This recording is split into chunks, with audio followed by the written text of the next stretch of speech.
Assalamualaikum warahmatullahi wabarakatuh. Bib, selama perjalanan hidup saya banyak mencari arti damai sejati. Setelah memeluk Islam saat ini, saya mulai merasakannya, tapi kadang dunia tetap mengguncang hati. Bagaimana agar seorang mualaf seperti saya bisa menjaga kedamaian batin meski hidup penuh ujian? Assalamualaikum warahmatullahi wabarakatuh. تذكر مرافقة النبي محمد صلى الله عليه وسلم وأنك تتهيأ لها. Pertama, ingat bahwasanya kita punya misi untuk bisa kelak mendampingi Rasulullah Shallallahu Alaihi Wasallam dan kita dalam proses persiapan itu. وتطلب زيادة المحبة في قلبك له والشوق إليه. Dan tuntut hati kita untuk lebih cinta kepada Rasulullah dan merindukan Nabi Muhammad. وأكثر من الصلاة والسلام عليه. Dan perbanyak salawat dan salam kepada Nabi Muhammad.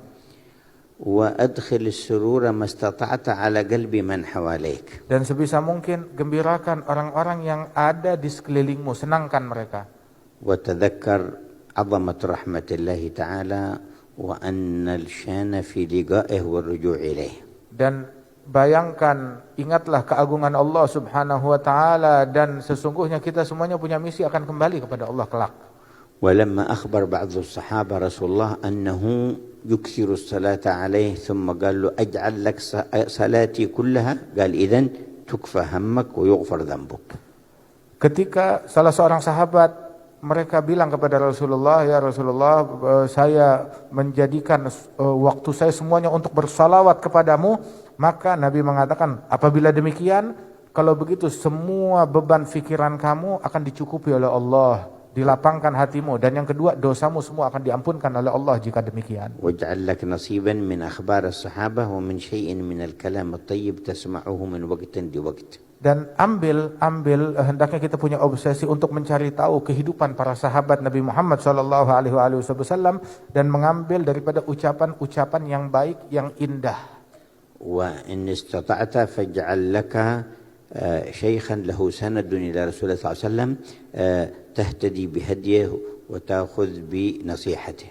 Dan apabila engkau mampu, maka carilah guru yang bisa engkau teladani, yang bisa engkau ikuti, yang menuntun engkau, membimbing engkau menuju untuk dekat dan terkoneksi kepada Nabi Muhammad. ومهما استطعت تحصيل صديق ناصح مخلص مذكر بالله فصادقه وتخلل معه. Kalau tidak memiliki guru yang demikian, paling tidak punya kawan, punya teman yang baik, yang tulus untuk membimbing engkau menuju kepada Allah Ta'ala. وفقك الله وشرح صدرك. Semoga Allah Ta'ala memberikan taufik kepada engkau dan melapangkan, memberikan kegembiraan di dalam hatimu. وفي آية الكرسي والذكر الذي أعطيناكم سبب لانشراح الصدر وصلاح الشان. Dan di dalam apa yang kami ajarkan untuk membaca ayat kursi, itu pun juga sebab untuk mendapatkan kelapangan hati. Ayat kursi dan zikir tadi yang kami ajarkan, Rabbi syrah li sadri, ya Allah lapangkan dan tenangkan hatiku, wa yassir li amri, dan mudahkan urusanku. Dibaca zikir ini sebanyak 100 kali setiap hari, itu pun juga penyebab datangnya kedamaian di dalam hati. Baik, dan selanjutnya kami persilakan untuk ke penanya berikutnya, King Faas.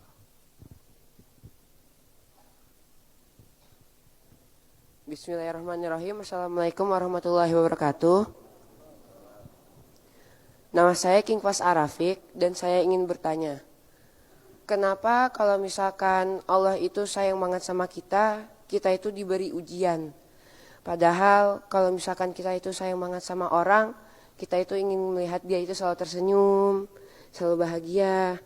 Tapi kenapa kalau misalkan Allah itu mendengar tangisan kita, rintihan kita, Allah itu semakin sayang sama kita. Sama satu lagi, saya minta doa juga ya Habib, karena saya sedang menghafal Al-Quran. Terima kasih. Wassalamualaikum warahmatullahi wabarakatuh. Masya Allah. وفقك الله لحفظ القرآن وثبته في صدرك ورزقك العمل بما فيه. Semoga Allah Ta'ala memberikan taufik kepada engkau dapat dimudahkan untuk menghafal Al-Quran, dan Allah Ta'ala tetapkan hatimu, dan Allah Ta'ala anugerahkan engkau dapat mengamalkan Al-Quran tersebut. وما يختبر الله عباده بشيء ولا يبتليهم بشيء إلا وقد أنعم عليهم وتفضل عليهم بنعم كثيرة كبيرة لا تعد ولا تحصى. Manakala Allah Ta'ala menguji hambanya, tidaklah Allah memberikan ujian dan cobaan kepada hambanya, melainkan Allah sudah banyak memberikan nikmat yang sangat besar kepada hambanya. وبهذا الابتلاء والاختبار يريد أن يزيدهم نعما لم تكن معهم من قبل. Dan dengan satu ujian ini, Allah Ta'ala punya keinginan untuk memberikan sebuah nikmat yang lain yang belum dia punya sebelumnya.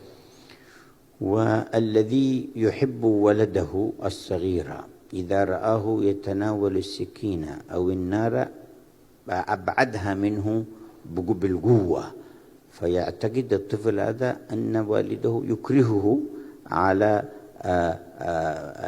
الانقطاع عن شيء يحبه، ولكن ما فعل الوالد ذلك إلا وهو يحبه. Apabila orang tua cinta kepada anaknya, kemudian dia melihat anaknya memainkan sebuah pisau yang sangat tajam dan berbahaya, maka sang ayah akan segera merenggutnya, mengambilnya dengan kuat-kuat untuk menyelamatkan anak tersebut. Mungkin anak itu akan terpukul batinnya, akan tersinggung dan mengira kalau ayahnya itu marah kepada dia. Akan tetapi tidaklah demikian pada sebenarnya. ولا يتبين طلاب المدرسة الواعي والفاهم منهم والصالح للدرجة من الكسول والذي لم يفهم إلا بالاختبار. Dan seperti orang-orang yang ada di sekolah, mereka itu pun juga tidak diketahui siapa yang sukses, siapa yang mengerti, siapa yang tidak mengerti, kecuali dengan diberikan ujian itu untuk menilai sampai di mana pemahaman mereka. فإذا اختبروهم تبين الذي يستحق الشرف والكرامة والتقدير والذي لا يستحق ذلك. Selesai daripada ujian sekolah tersebut, ketahuan siapa gerangan yang pantas mendapatkan apresiasi, mendapatkan hadiah ataupun mendapatkan bimbingan. ثم أن الذين اختبروا من كان منهم صاحب جد واجتهاد يزداد اجتهادا ويزداد بنتيجة الاختبار فرحا فيضاعف نشاطه في المستقبل. Dan di antara yang diuji itu mungkin orang yang rajin, orang yang tekun, dengan ujian itu justru bertambah rajin dan bertambah tekun dan bertambah anugerah yang dia dapatkan. وهكذا في أنواع الخبرات في الحياة يختبر أصحابها لينالوا مزية. Dan begitulah di dalam ragam kehidupan di dunia ini, orang banyak diuji untuk mendapatkan keistimewaan dan apresiasi setelah ujian tersebut. ولله المثل الأعلى فالله أعظم وأجل فلا يختبر عبدا من عباده إلا وهو يريد له خيرا كثيرا وقد أعطاه قبل الاختبار خيرا كثيرا. Dan Allah Ta'ala memiliki permisalan yang lebih agung, yang lebih luhur. Dan bahwasanya Allah Ta'ala tidaklah menguji hambanya, melainkan Allah Ta'ala mempersiapkan anugerah yang lebih besar lagi. Dan Allah memang sudah memberikan banyak anugerah dan banyak nikmat dari sebelumnya. ونسأل الله يلطف بنا أجمعين ويجعلنا عبيد إحسان وامتنان لا عبيد ابتلاء ولا امتحان. Semoga Allah Ta'ala memberikan kelembutan kepada kita semuanya dan dijadikan kita sebagai hamba-hamba yang Allah Ta'ala berikan kebaikan, kemudahan, bukan hamba yang diberikan ujian yang berat-berat. Baik, itulah, dan kita beralih ke penanya berikutnya. Kami persilakan Ayu Ting Ting. Assalamualaikum warahmatullahi wabarakatuh. Habib, perkenalkan saya Ayu Rosmalina. Saya ingin bertanya, Habib. Saya seorang ibu yang selama ini membesarkan anak saya seorang diri. Kadang saya merasa kuat, tapi di sisi lain saya merasakan sepi dan lelah menanti jodoh yang tepat. Bagaimana cara saya menjaga kesabaran dan tetap berbaik sangka kepada Allah Subhanahu wa taala bahwa waktu dan takdirnya selalu jadi yang terbaik. Amin. Terima kasih Habib, mohon doa dan pencerahannya. Assalamualaikum warahmatullahi wabarakatuh. نظر الله إليكم وبسط لكم بساط فضله. Semoga Allah Ta'ala menatap kalian dengan pandangan rahmatnya dan Allah Ta'ala bentangkan bentangan anugerahnya. أنتم بتربية هذا الولد تحوزون درجات كبيرة. Sesungguhnya engkau dengan mendidik, menjalankan tugas di dalam mendidik anak ini, itu adalah sebuah pencapaian derajat yang tinggi di sisi Allah. وتتعاملون مع الذات الإنسانية في إعداد من يكون صالحا في المجتمع. Dan ini adalah bentuk bermuamalah yang berinteraksi dengan zat manusia untuk mengkadar dia menjadi manusia yang membawa kebaikan kelak di masyarakat. والولد إذا ربي صار عنصرا صالحا في المجتمع. Dan seorang anak apabila dididik dengan benar maka dia menjadi unsur yang positif di masyarakat. وصار هو وجميع ما يعمل من الخيرات لوالدته مثله. Dan apabila demikian maka kebaikan apapun yang dilakukan oleh anak tersebut itu pahalanya masuk juga di dalam rekening ibundanya. بل يصير من جملة عملها الذي لا ينقطع وإن ماتت وتوفيت وانتقلت إلى الدار الآخرة. Bahkan itu termasuk amal jariah yang tidak akan terputus walaupun orang tuanya telah wafat dan meninggal dunia kelak. وتتذكرين كثيرا ممن ابتلي بمثل ما ابتليت به ولكن بعضهم والكثير منهم أكثر وأكثر مما ابتليت Dan به. ingatlah orang-orang lain pun juga ada juga yang diuji dengan ujian yang sama, justru tidak sedikit dari mereka itu yang ujiannya lebih berat, lebih sulit, lebih pelik.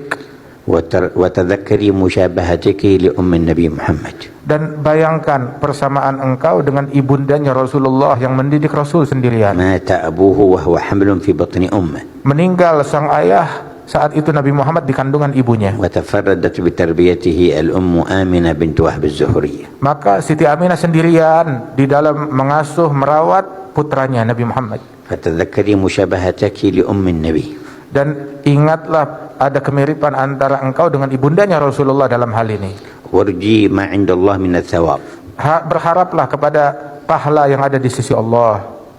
وبذلك ينزح عنك ما تجدينه مما ينازل الصدر من مرة لأخرى. Dengan demikian maka akan hilang dari hati kita itu segala ganjelan-ganjelan yang terkadang menghantui orang dari satu waktu ke waktu. ومهما وجدت صاحبة صالحة سواء من الأقارب أو من غيرهم فتصحبي معها تشاركك الهم والمساعدة في الولد فيكون ذلك أيضا من دواعي الانشراح لصدرك. Dan apabila engkau menemukan kawan wanita yang baik, yang bisa membantu, memberikan nasihat kepada engkau, circle yang baik, yang turut memberikan masukan yang positif di dalam mendidik anak-anakmu, maka itu lebih baik lagi. والقيام بالتربية للأولاد ومصلحة البيت من شغل فاطمة الزهراء سيدة نساء أهل الجنة. Sesungguhnya menjalankan tugas di dalam memanajemen rumah, mendidik keluarga, itu adalah tugas mulia yang dipikul oleh Siti Fatimah Az-Zahra, pemimpin dari wanita surga. فتذكري مشابهتك لها واتباعك لها. Dan di sini ada kemiripan antara engkau dengan Siti Fatimah. راجية أن ترافقينها في الآخرة. Apabila engkau ingin besok hari kiamat itu kita punya harapan untuk bisa mendampingi Siti Fatimah di akhirat. وخذ التعليم الذي علمها الرسول صلى الله عليه وسلم ليعينها على القيام بالخدمة في البيت والتربية.